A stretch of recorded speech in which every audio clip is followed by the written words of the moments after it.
देखो, जिन बच्चों की आर्थिक स्थिति ठीक नहीं होती है तो अगर हम उनको निःशुल्क शिक्षा देते हैं, और सबसे बड़ी खुशी तब होती है निःशुल्क शिक्षा देने में जब बच्चा कल को रिजल्ट पाता है। इसमें 100 नहीं, 200 नहीं, बल्कि पूरे 300, करीब 300 बच्चे यहाँ से निकले हुए हैं। तो कम से कम हमारे पास 50-60 बच्चे होंगे जिनको हम निःशुल्क शिक्षा देने का कार्य करते हैं।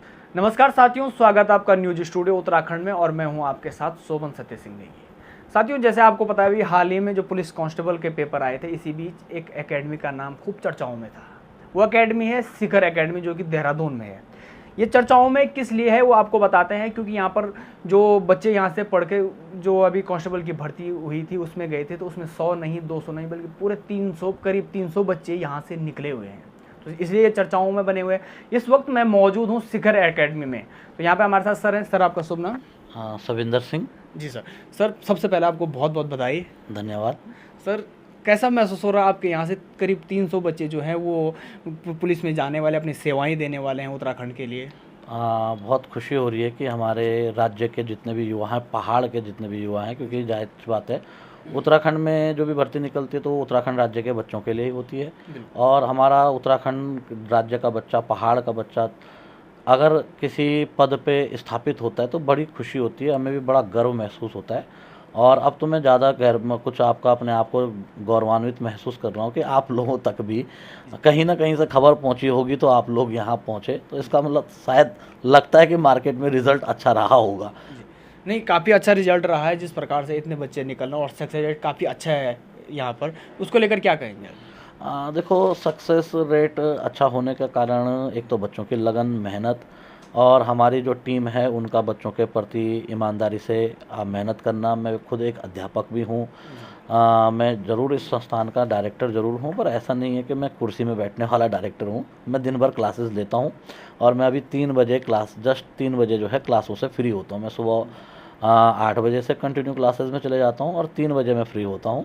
तो अच्छा लगता है जब बच्चों को हमने पढ़ाया, मेहनत की और बच्चे रिज़ल्ट निकालते हैं। बहुत सारे बच्चों के मेरे पास मैसेजेस आए कि सर हमारा सिलेक्शन हो गया है ना। अगर मैं आपको दिखाऊं तो आप काफ़ी सारे बच्चे हैं जिन्होंने मुझे, चलिए उसको हम आप दर्शकों को दिखा देंगे। इसको ये रोहित राणा है जी कि हेलो सर, है ना, कि मेरा हो गया है सिलेक्शन आपका। ऐसी आपका जो है रेशमा पंवार एक लड़की है, ऐसी सचिन रावत है, और आपका जो है कुलवीर सिंह चौहान है, और मोहित खंडूड़ी है। मैं इतनों का नाम भी नहीं ले पाऊँगा। किसी ने फेसबुक मैसेजेस के माध्यम से, किसी ने व्हाट्सएप के माध्यम से।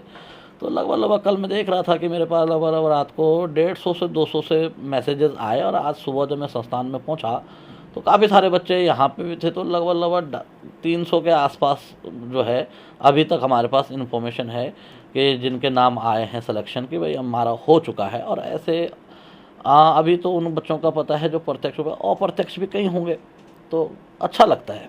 सर, यहाँ पे हमारा आपसे बात करने का एक और मकसद है। जो वो मकसद ये है कि कई बार क्या होता है कि पहाड़ों के जो लड़के होते हैं वो समझ नहीं पाते हैं क्या करना है। देहरादून में कोचिंग सेंटरों का नाम सुनते ही उनको ये लगता है कि यार इतनी फीस कहाँ से होगी, क्या होगा। तो उनके लिए आप क्या कर रहे हैं सर? देखो, जितने भी बच्चे जो पहाड़ में रहते हैं तो उनके लिए एक तो हमारा ऑनलाइन प्लेटफॉर्म भी है। अच्छा, ऑनलाइन प्लेटफॉर्म के माध्यम से हमारा फ़ीस बहुत कम रहता है। और जो बच्चे आर्थिक रूप से कमज़ोर हैं तो उनको हम निःशुल्क शिक्षा देने का भी कार्य करते हैं। ऐसा नहीं है कि जो बच्चा फ़ीस देगा हम उसी को पढ़ाएंगे। जो बच्चे आर्थिक रूप से कमज़ोर हैं तो हम उनको निःशुल्क शिक्षा देने का कार्य भी करते हैं। और इसके माध्यम से हम सरकार की तरफ से भी कोशिश करते हैं कि जो बच्चे आर्थिक रूप से कमज़ोर हों उनको शिक्षा मिले। जैसे समाज कल्याण विभाग के माध्यम से भी हम लोग बच्चों को निःशुल्क शिक्षा देने का कार्य करते हैं। और सरकार करे न करे, सरकार प्रोजेक्ट चलाए न चलाए, पर हम लोग अपनी तरफ से भी जो बच्चे आर्थिक रूप से कमज़ोर हैं उनको निःशुल्क शिक्षा देने का कार्य करते हैं। तो अभी कुल कितने बच्चे हैं जो आपके साथ यहाँ पर जो निःशुल्क जिनको आप शिक्षाएं दे रहे हैं? क्योंकि लोगों का ये लगता है कि खाली बोल देते हैं, लेकिन लोग जानना चाहेंगे कि क्या है।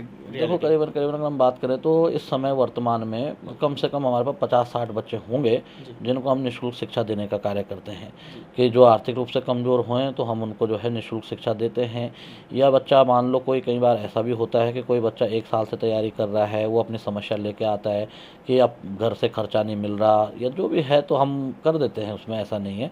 जो बच्चा पढ़ना चाहता है, बच्चा अगर पढ़ने वाला है, मेहनती है, तो हमारी तरफ से बच्चों को सपोर्ट रहता है कि कोई बात नहीं, पैसा तो ऊपर वाला दे ही देगा, है ना, पर नाम तो मिलना जो है थोड़ा टफ है।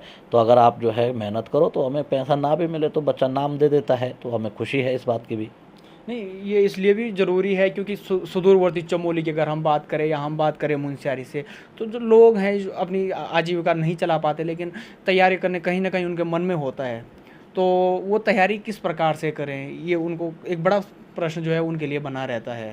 देखो, सुदूरवर्ती जितने भी हैं, चाहे पिथौरागढ़ जनपद हो, चमोली हो, कहीं भी हो, जी।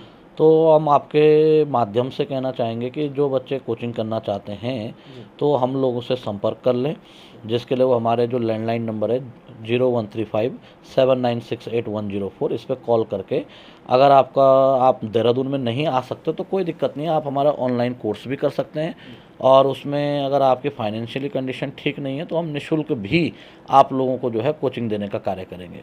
तो सर, जैसे आपने बात की कि पहाड़ों के जो जितने भी दुर्गम स्थान हैं वहाँ से आते हैं, आप खुद पहाड़ों से आते हैं, तो कैसे देखते हैं कि पहाड़ के लड़के जब देहरादून में आते हैं, मैं सबकी बात नहीं कर रहा, लेकिन बहुत सारे बच्चे होते हैं जो काफ़ी गरीब फैमिली से होते हैं, तो उनको लेकर यहाँ पर आप वो निःशुल्क शिक्षा देते, कैसा महसूस करते हैं? देखो, पहाड़ों से जो बच्चे आते हैं, चाहे गरीब फैमिली से हैं, जो भी हैं, देखो जिन बच्चों की आर्थिक स्थिति ठीक नहीं होती है, तो अगर हम उनको निःशुल्क शिक्षा देते हैं, और सबसे बड़ी खुशी तब होती है निःशुल्क शिक्षा देने में जब बच्चा कल को रिजल्ट पाता है। बहुत बार ऐसा भी होता है कि हम अपनी तरफ से बच्चों को एफर्ट डालते हैं, प्रयास करते हैं, लेकिन बच्चा रिजल्ट नहीं दे पाता, तो दुख भी होता है कि चलो हमने तो अपनी तरफ से निःशुल्क शिक्षा दी, कोई फ़र्क नहीं पड़ता, लेकिन माँ बापों ने तो कैसे कैसे करके बच्चे को देहरादून में रखा होगा। तो भाई कहीं ना कहीं माँ बापों की उम्मीदों पे बच्चा खरा नहीं उतरा तो दुख होता है। लेकिन अगर बच्चे सफल हो जाएं तो हमें बहुत खुशी होती है कि कोई बात नहीं, हमने इससे कोई जो है इनकम नहीं हुई हमारी, हमने इससे कोई फीस नहीं ली, परंतु इसने हमें सिलेक्शन दिया, तो ये भी एक बहुत खुशी की बात है। इससे बड़ी उपलब्धि मेरे हिसाब से कुछ नहीं होती। चलिए सर, पुनः आपको बहुत बहुत शुभकामनाएं, आपके जो छात्र निकले हुए हैं। धन्यवाद। तो साथियों, यहाँ पर बात करने का एक मेन जो उद्देश्य था वो ये भी था कि किस प्रकार से जो गरीब बच्चे हैं, जो पहाड़ों के जो सुदूरवर्ती इलाकों से आते हैं, उन तक कैसे मदद पहुँचाई जाए, किस प्रकार से जो असक्षम हैं जो कोचिंग संस्थानों की फ़ीस देने में, तो शिखर एकेडमी जो है वो उनको निःशुल्क शिक्षा भी देती है। तो आप जो नंबर अभी दिया है उस पर आप संपर्क कर सकते हैं और जान सकते हैं। बाकी आप बने रहिए न्यूज़ स्टूडियो के साथ, देखते रहिए न्यूज़ स्टूडियो उत्तराखंड।